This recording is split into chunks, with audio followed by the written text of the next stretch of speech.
So, Nick, whenever you are ready, we are ready, sir. All right. Okay. So mine, before this class, I was not politically informed at all. When I found out we were going to be covering, the election and politics, I was excited because I had no opinions and I wanted to get opinions. So overall, this is just everything that I've learned, and it starts with the first thing that really caught my attention was political polarization. And obviously, the two parties are going to butt heads. That's what the two. Is that going 15 seconds? I think so. Okay. Anyways, the two parties are obviously going to butt heads, but I mean, I've noticed that it really is more extreme than I thought it ever would be, and it does get a little childish. Like, you're the liar. No, you are. And it's gotten to the point where I'm realizing that politics are really childish, extremely childish, and it's very much just a lot of slander and, poking at each other and mudslinging and stuff like this, and it's just terrible, and it leads to polarization among just everyone, and we'll keep running at each other and just butting heads, and it's really dividing the country.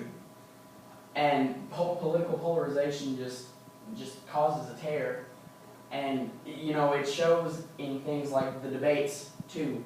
They just point fingers and lie. The biggest thing that I've noticed is them lying.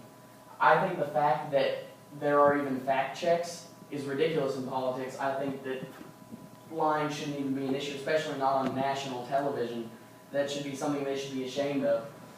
And this polarization leaks over into campaign ads. Like many sources I've seen claim this has been the meanest and just the most childish political election to date. And I mean, this is one of the lesser ones, but it's just mudslinging. I saw more bashing the opponent than I did making themselves feel better, and that just was ridiculous to me. I didn't appreciate that at all. And this was an excuse to get small face Mitt in here. But this is just an extreme example of the lengths people will go to make the other candidate, look stupid or bad.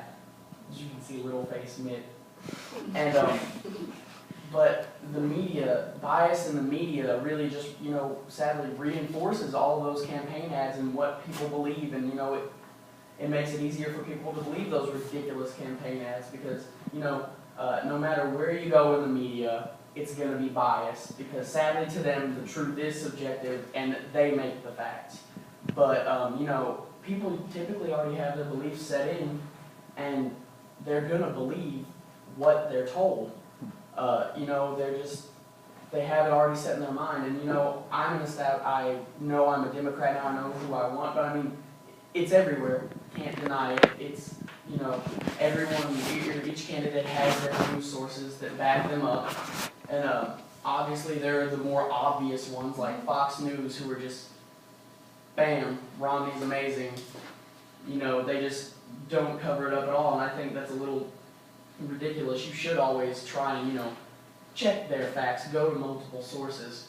And it's just made it really dirty and unfair. I mean, the fact that media would do that and, they skew facts, they make one, I just really don't like that about politics. That's what I've learned in this class so far. And that led me to think about something I never thought, there's the two parties, but are either of them really right? Maybe reworking our political system really would be a better idea, because the common good